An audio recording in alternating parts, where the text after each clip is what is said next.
اسلم کہتے ہیں کہ مجھ سے حضرت ابن عمر رضی اللہ تعالیٰ نے حضرت عمر بن خطاب رضی اللہ تعالیٰ عنہ کے بارے میں پوچھا کہ ان کے حالات کیسے تھے، تو میں نے بتایا تھا کہ رسول کائنات صلی اللہ علیہ وسلم کے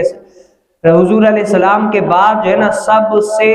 سخی کیا ہے، رسول کائنات صلی اللہ علیہ وسلم کے بعد سب سے سخی اور نیک جو شخص تھے نا وہ حضرت سیدنا عمر بن خطاب رضی اللہ تعالیٰ عنہ تھے، اور ان کی یہ جو بزرگی تھی نا آخری عمر تک برقرار رہی۔ کسی کے اندر کوئی اچھائی آنا تو یہ عمومی طور پر بات ہے، میرے اندر بھی کوئی اچھائی ہو سکتی ہے، آپ کے اندر بھی کوئی اچھی چیز ہو سکتی ہے، لیکن وہ اچھی چیز برقرار رہے، یعنی وہ اچھی چیز رہے ہی رہے، آخر تک اچھائی وہ رہے ہی رہے، یعنی اس میں کوئی تغیر نہ آئے، بدلاؤ نہ آئے، تو یہ ہر کسی کے بس میں بات نہیں ہے۔ صحابہ کیا کہتے ہیں کہ حضرت سیدنا عمر بن خطاب رضی اللہ تعالی عنہ کیا ہے،